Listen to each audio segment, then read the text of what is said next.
Sarah Todd covers the 76ers, the Inquirer, the Daily News, Philly.com, and she joins us now on the Boardwalk Honda Hotline. And, Sarah, you've kind of watched this thing unfold. Brett said he didn't think it was a punishment today. Maybe punishment's not the right word, but is it clearly a demotion because of lack of performance or because Jimmy Butler's here and we decided to make a couple changes? I think it's definitely a mixture of both. I mean, even if Butler hadn't shown up, Fultz was clearly not thriving by any stretch of the word, and the demotion was going to come inevitably. I think that Butler showing up now is speeding up the process. Right, like I asked the question earlier, if Butler's not here, is Fultz in the lineup tonight? Is he starting tonight, do you think, if they don't make this trade?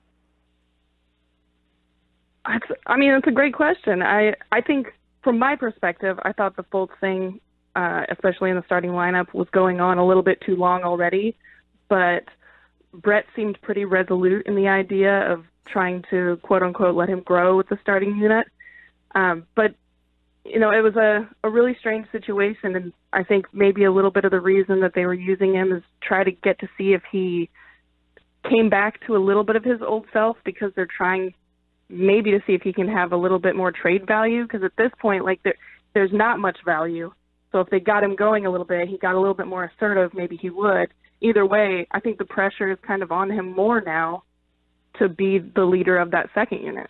Yeah, it seems as if there was a definitive decision made either by Elton, Brett Brown, most likely a combination, in which, all right, the easiest way that we can indicate to everybody, including us, that this whole floating around for three quarters and then taking him out to try to win the game is over with the arrival of Jimmy Butler. That's why, to Mike's question, I was with you, where it's more of the combination, which is the arrival of Jimmy Butler, to me, signifies, well, this team needed to get better, and a big reason why this team needed to get better is because Markelle Fultz ain't where he needs to be. Yeah, and I mean, it's also an indication them going after and getting Jimmy Butler now is not only like, all right, this situation isn't working, Markelle Fultz is not thriving, you know, not handling the ball in his primary position, and also we want to win right now. So if you're getting Butler and you want to win right now, well, you can't really do that if you're going to stick with the same thing that wasn't helping you out in the first place.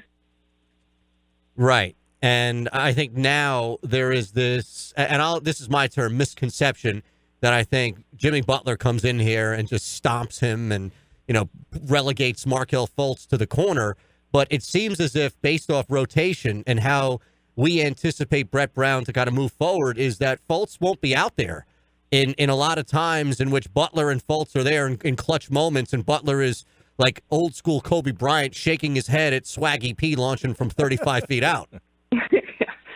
Well, I think there's a lot of misconceptions about the idea that I think Butler is going to come in here and, you know, tear through the locker room and really put things up. If you look at the situation in Minnesota, you know, Karl-Anthony Towns and Andrew Wiggins are not the most demonstrative in personality. And you come to this team, I don't think that there's any concern that Butler is going to overpower or alpha dog Joel Embiid or Ben Simmons.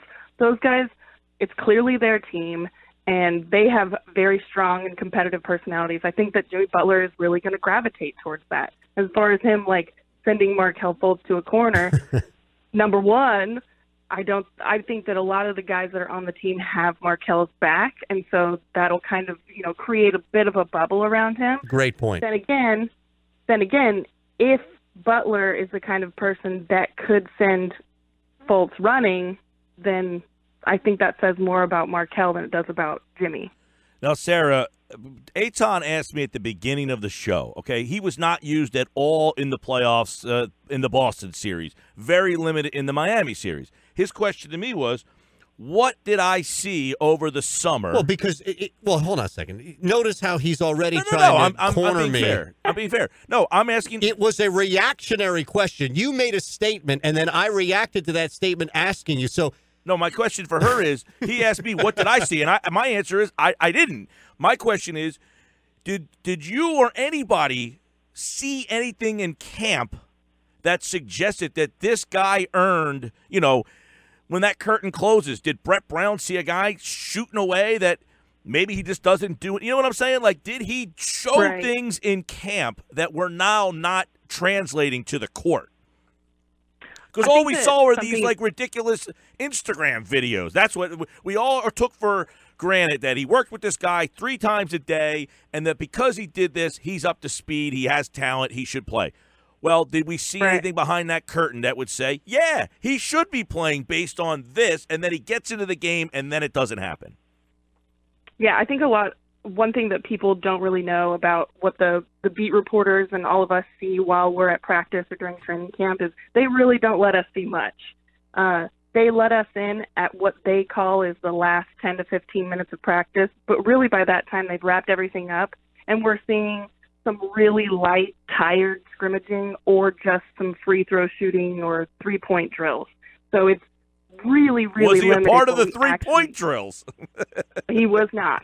Okay, well, that's a big red flag.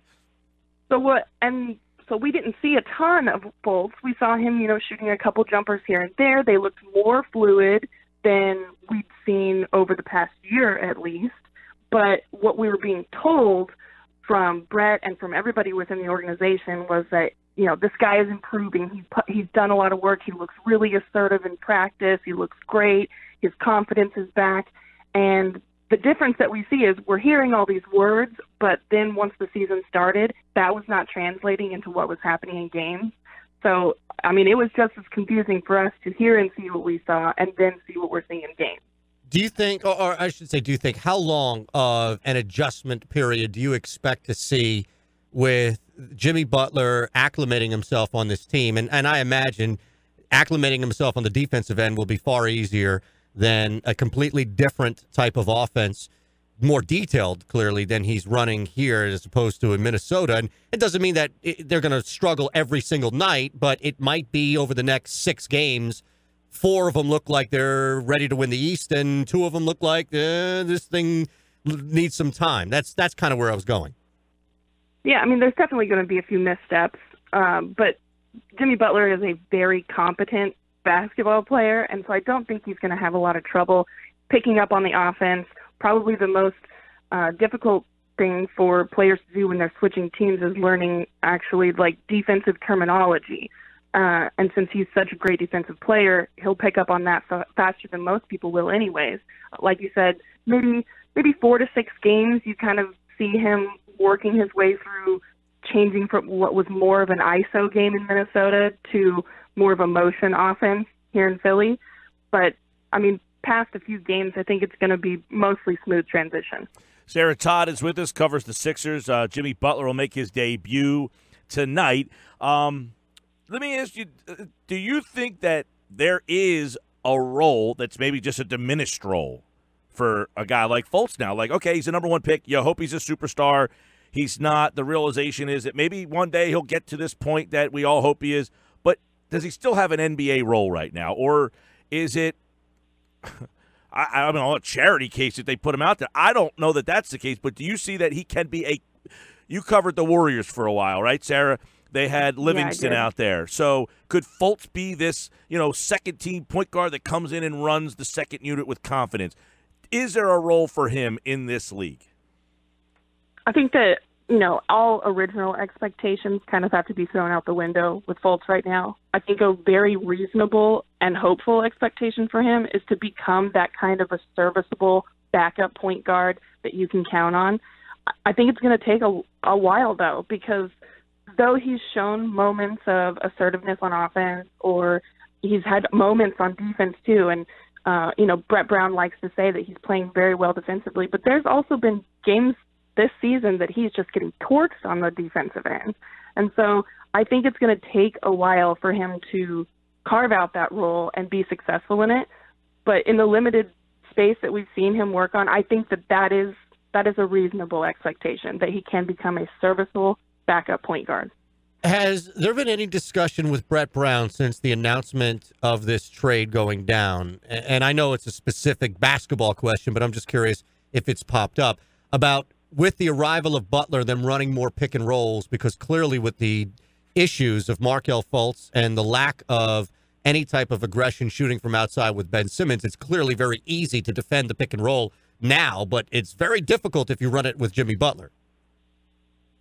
Yeah, I'm in Philly right now. They're in Orlando. I know that they had a shoot-around this morning, but I don't think that there's been a lot of talk with Brett about really specifics of the offense now that they have Butler. Yeah. But, I mean, if you look at any of the footage of Butler playing with Towns, he runs that high pick and roll with him, and it just generates so many offensive looks. And Butler can handle the ball really confidently. And so when he's also a threat from outside, it's exactly the kind of thing that you were hoping for from Fultz. A threat from outside who can handle the ball and is really fast downhill. And that's one of the reasons that we're seeing the demotion is because now they're checking those boxes and they're doing it with an all-star guy. Sarah Todd, Philly.com, and the Sixers play the Magic tonight. And you can hear that game right here on 97.3 ESPN. Thank you so much, Sarah. No problem. Have a good day, guys.